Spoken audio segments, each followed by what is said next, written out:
kita mulai ibadah kita pada hari ini. Cici undang untuk bangkit berdiri, kita mau angkat pujian. Dia lahir untuk kami, dia mati untuk kami, dia bangkit bagi kami semua.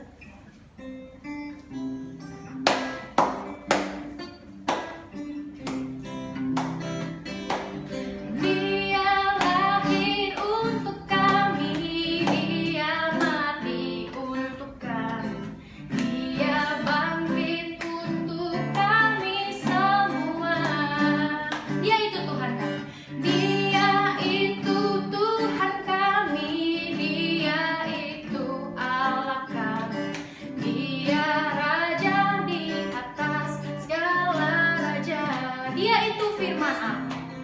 Dia itu firman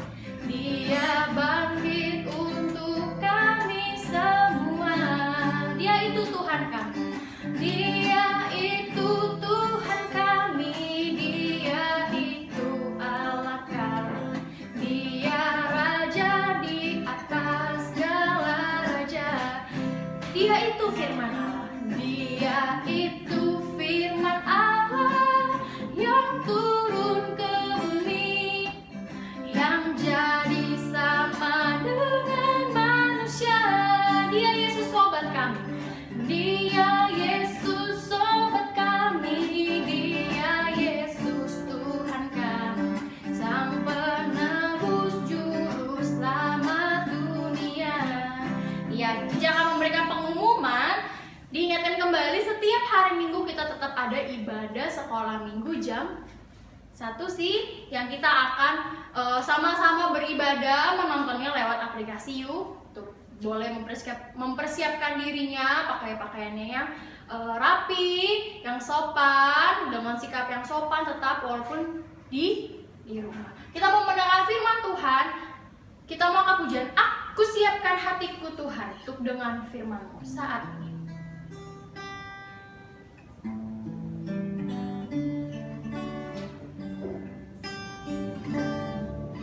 Siapkan hatiku Tuhan untuk dengar firman-Mu saat ini. Ku sujud menyembah-Mu Tuhan.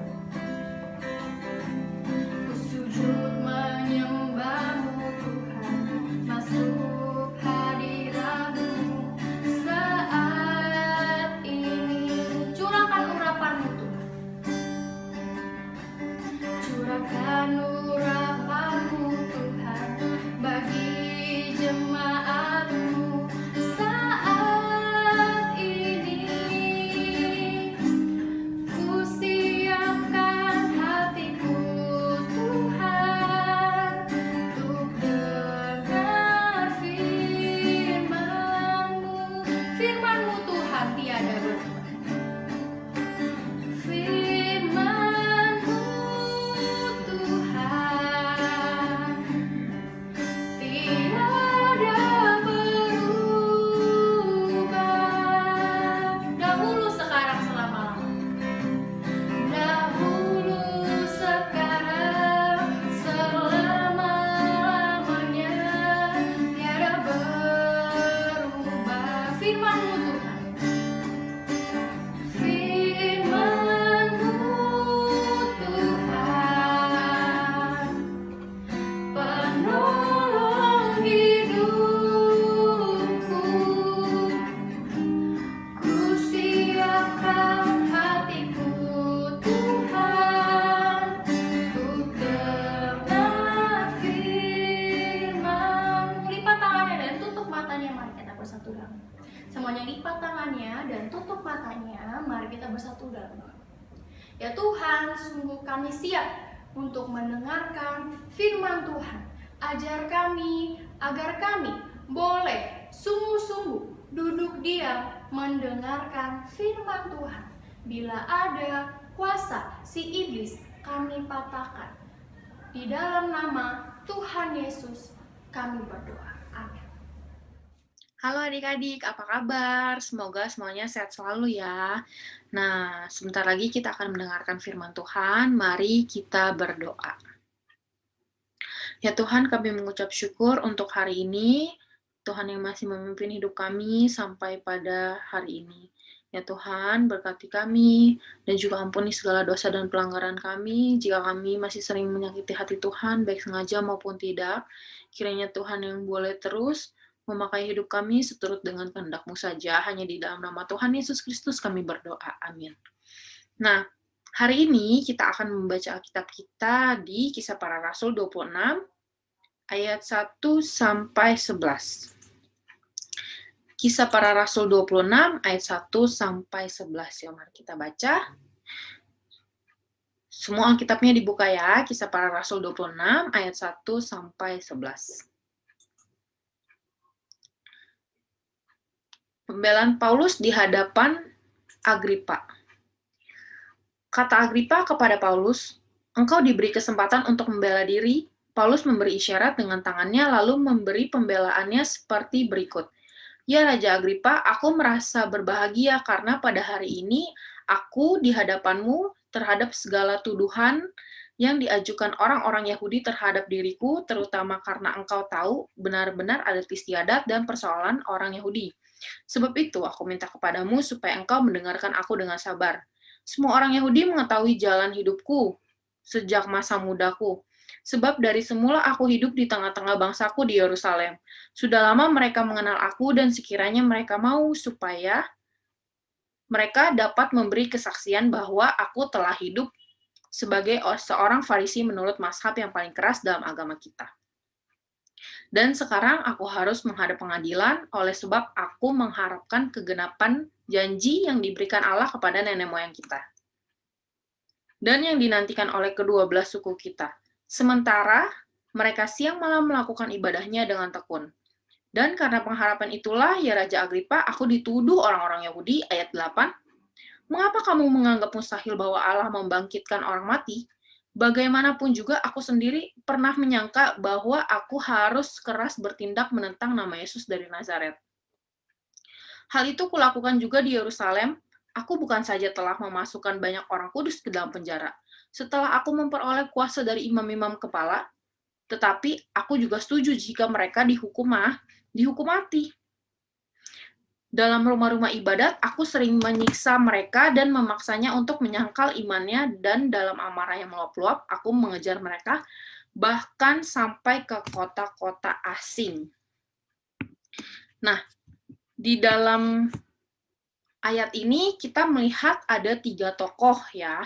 Kira-kira kalian bisa tebak nggak sih 3 tokohnya itu siapa aja? Nah, kira-kira kalian bisa tebak nggak sih 3 tokoh yang ada di dalam cerita ini tuh siapa aja? Coba kita buka ya. Ada Agripa II, Festus, dan Paulus. Nah, Agripa II ini siapa sih? Agripa II ini adalah seorang raja. Dia adalah anak dari Raja Herodes, Agripa I. Dia ini termasuk raja yang sombong, tapi dia tidak seperti dinasti Herodes yang lainnya. Dia tidak seperti raja-raja sebelumnya. Dia masih lebih baik karena dia masih berusaha menaati ajaran agama Yahudi. Yang kedua ada Festus. Siapa sih Festus? Festus ini adalah gubernur Romawi yang dikuasakan di Yudea. Gubernur yang sebelumnya itu namanya Felix, lalu digantikan sama si Festus ini. Nama asli Festus adalah Perkius Festus. Lalu yang ketiga yang sering kita dengar adalah Paulus ya. Paulus ini siapa sih? Paulus ini adalah termasuk dari golongan orang Farisi. Dia pernah menganiaya jemaat Kristen. Tapi setelah bertemu dengan Tuhan, ya, setelah mendapat penglihatan daripada Tuhan waktu dia mau ke Damsyik, dia bertobat lalu dipanggil menjadi rasul, ya. Saat itu si Paulus bertugas menyebarkan Injil, mendirikan jemaat, dan menulis surat untuk menguatkan para jemaat-jemaat, ya. Nah, sebelum ke masa pemerintahan Festus, kita ke masa pemerintahan Felix dulu. Nah, siapa sih Felix? Felix ini adalah gubernur Romawi sebelum si Festus ya. Gubernur Romawi atas Yudea sekitar tahun 52 sampai 60 sebelum Masehi, sesudah Masehi.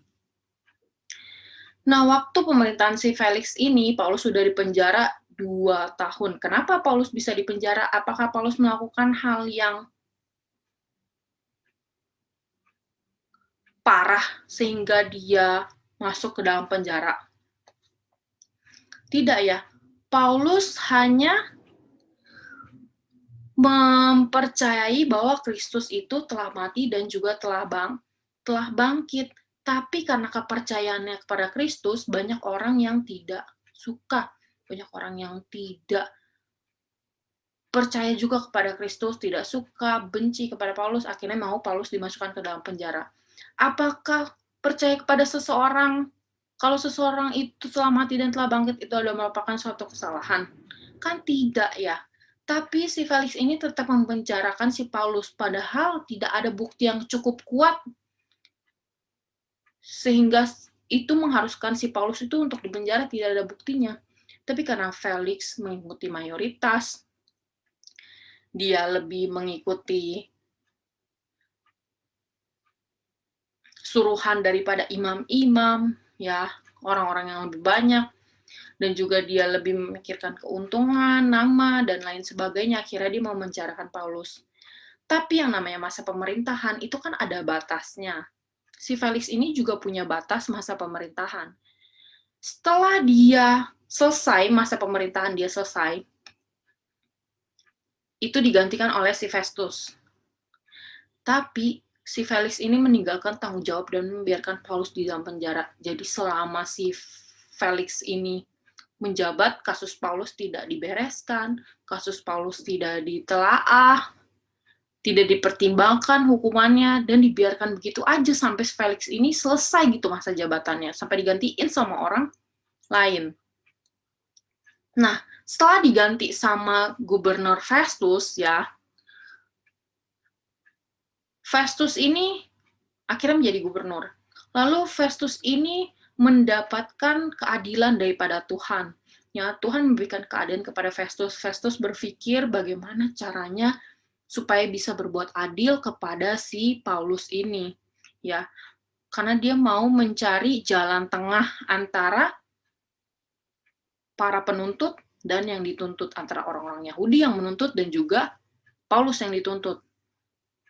Nah, akhirnya si Festus ini menemukan jalan keluarnya. Oke, ya udah, kita kumpulkan banyak orang di pengadilan. Lalu situ ada raja, yaitu Raja Agripa, saya, Festus, dan Paulus ya di situ. Kita akan membahas semua itu. Nah, akhirnya awalnya si Festus ini menjelaskan tuduhan tentang si Paulus ya. Gimana sih awalnya kok si Paulus tuh bisa sampai di penjara, gimana sih awalnya si Paulus itu bisa mendapat hukuman yang sedemikian lama gitu, sampai gubernur sebelumnya sampai keluar pun si Paulus juga masih belum jelas kasusnya. Nah, akhirnya setelah Festus menjelaskan, lalu giliran si Paulus lah yang menjelaskan ya pembelaannya. Akhirnya si Raja Agripa bilang ke Paulus, silahkan kamu boleh ngomong ya, kamu boleh membela perkara kamu. Nah, si Paulus bilang nih, saya akan menjelaskan tentang pembelaan saya, tapi diharapkan semua bersabar karena ini mungkin cukup panjang ya. Di sini Paulus bukan cuma mau memberikan pembelaan, tapi di sini Paulus ingin memberitakan Injil kepada orang-orang di sana, terutama kepada Agripa dan kepada si Festus itu. Nah, si Paulus ini ingin memberitakan Injil dimulai dari membangun argumen dulu. Ya, si Paulus ini mau membangun argumen. Karena berita Injil itu bukan seperti mantra yang sekali diberitakan terus orang itu percaya tanpa harus berpikir. Enggak ya. Injil itu harus dipikirkan, direnungkan, dan diterima dengan segala kerelaan hati. Makanya awal-awal itu Paulus mulai cerita dari tentang agama Yahudi. Bagaimana dia mentaati ajaran agama Yahudi, kegigihannya dalam menjalankan agama Yahudi ya. Paulus bilang, kalau kita taat, Tuhan akan menggenapi janjinya. Tuhan akan segera menggenapi janjinya, yaitu memberikan pengharapan yang sudah kita nanti-nantikan, yang sudah orang Israel nanti-nantikan.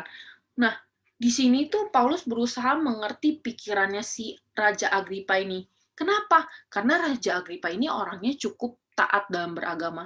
Raja Agripa ini, dia tidak seperti raja-raja yang lainnya yang tadi Cici sebutkan, karena dia masih mau membangun bait suci, masih mau membetulkan yang rusak-rusak, masih mau membangun-bangun rumah-rumah ibadah, ya. Dia masih melakukan hal-hal yang saleh.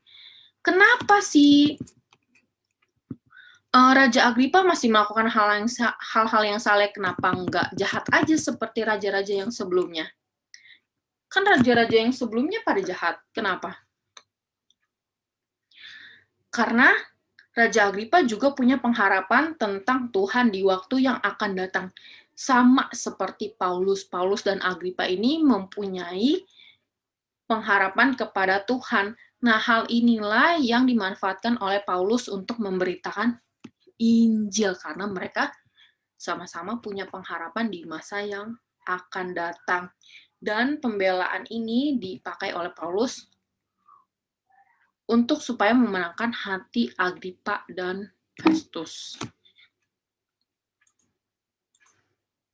Nah, ini tadi udah ya. Mengapa Paulus berkata seperti itu? Paulus menjelaskan tentang Mesias yang telah mati dan bangkit. Ya. Paulus cerita kalau Paulus tuh menemukan janji Allah dan pengharapan yang dinantikan itu ada pada Kristus ya. Kristus yang telah mati dan juga telah bangkit. Siapa lagi yang sanggup kasih pengharapan yang lebih besar daripada orang mati yang udah bangkit? Ya. Kalau maut sudah ditaklukkan, tidak ada lagi yang perlu ditakutkannya. Itulah yang ditekankan oleh Paulus. Kalau pengharapan yang kita cari, pengharapan yang kita nanti-nantikan, itu sudah digenapi oleh Tuhan. Ternyata itu adalah Mesias yang turun, ya. Mesias yang diberikan oleh Allah. Ternyata sudah digenapi, ya, pengharapan yang dinanti-nantikan itu. Nah, waktu Mesias datang, apa sih yang dilakukan oleh orang-orang Israel? Kan mereka udah nunggu lama nih, nunggu pengharapan-pengharapan ya untuk bangsa Israel. Setelah pengharapan itu datang, apa sih yang dilakukan oleh bangsa Israel? Banyak orang yang menolak, padahal mereka sudah menanti-nantikannya sejak lama ya. Seharusnya waktu Mesias datang itu sangat dihargai oleh Yahudi, ya. Bukankah mereka yang menanti-nantikan janji Tuhan? Ya, penantiannya ini kan panjang, penantiannya nggak sebentar. Tuhan juga telah berjanji kepada bangsa Israel, Tuhan akan memberikan pengampunan, pemulihan, dan ingat, Tuhan itu tidak pernah ingkar janji. Tuhan itu tidak pernah ingkar janji. Tapi, waktu pengharapan itu sudah datang, waktu pengampunan sudah datang, waktu pemulihan sudah datang, apa yang terjadi? Ya, mereka justru menolaknya. Malah bangsa lain yang tidak dilatih dalam menanti pengharapan, mereka banyak yang percaya kepada Mesias. Bangsa-bangsa lain yang tidak tahu, malah mereka menerima Mesias. Tapi apakah semua orang Israel menolak Mesias? Tidak ya, banyak juga yang percaya kepada Mesias. Terus kenapa kok ada orang yang percaya dan orang yang tidak percaya? Memang kalau orang yang tidak percaya kenapa? Kenapa dia bisa nggak percaya? Karena ada imam-imam atau kepala-kepala atau tua-tua rumah ibadah itu dia nggak percaya kepada Mesias. Ya karena dia nggak percaya, dia mau menghasut banyak orang dengan cara mengancam siapa orang yang percaya kepada Mesias atau percaya kepada Yesus Kristus, dia akan dihukum. Lalu, dan juga sampai diancam kalau dia akan dijatuhi hukuman mati. Nah, ini adalah perumpamaan gambaran kalau mereka tuh lagi ada di pengadilan ya. Ini ada si Raja Agripa, ada si Festus, ada si Paulus, dan banyak orang di sini yang menyaksikan pengadilan tersebut.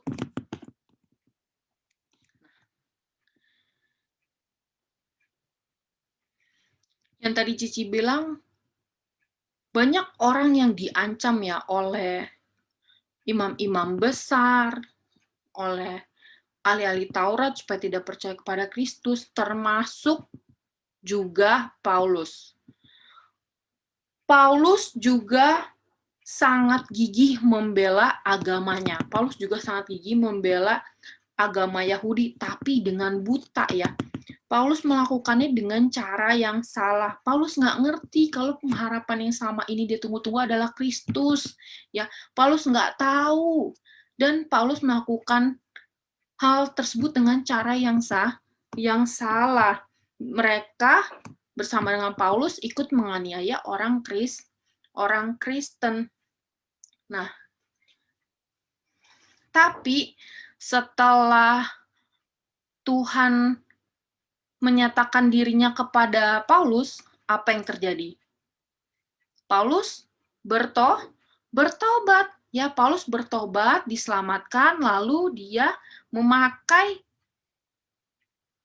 semangat atau gairah yang sudah ada itu, dia pakai untuk menginjili orang lain. Ya, dia pakai untuk bagaimana caranya semangat yang dulu ada tidak hilang, cuman dipakai untuk hal yang lebih benar, yaitu memberitakan Injil. Maka itu Paulus berani mati oleh karena Injil. Ya, di sini kenapa Paulus begitu berusaha memenangkan Agripa, Festus, dan yang lainnya? Karena Paulus nggak mau Agripa melakukan hal yang bodoh sama seperti Paulus pada waktu itu. Ya, Paulus nggak ngerti dulu, dan Raja Agripa juga nggak tahu kalau apa yang dia lakukan itu bisa saja salah. Ya, maka itu Paulus berusaha supaya Injil masuk ke dalam Agripa dan juga Festus dan yang lainnya. Nah, setelah itu Paulus di sini baru mengadakan pembelaan, ya. Di sini Paulus baru mengadakan pembelaan. Kalau Paulus bilang, apa yang dikatakan oleh orang-orang Yahudi itu,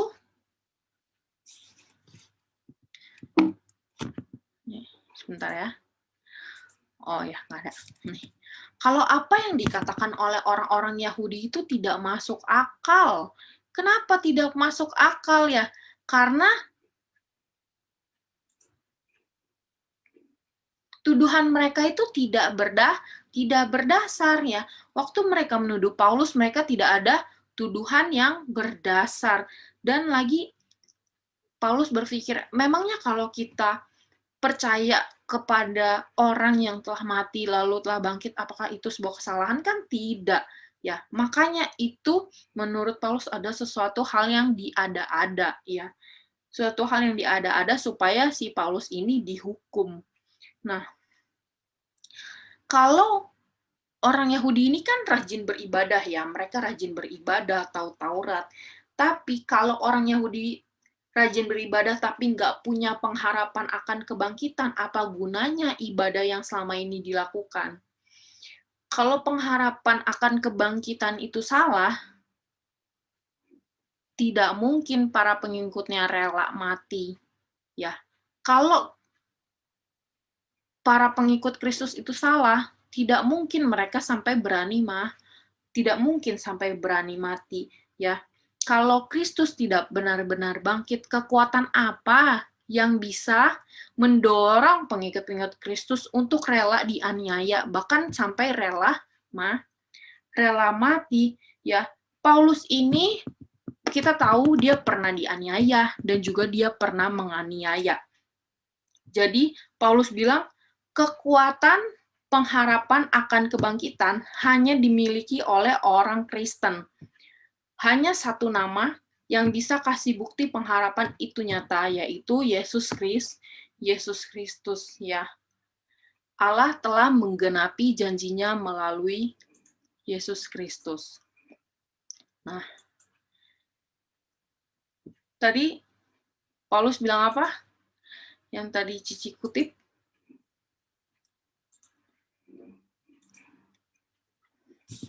Bentar ya.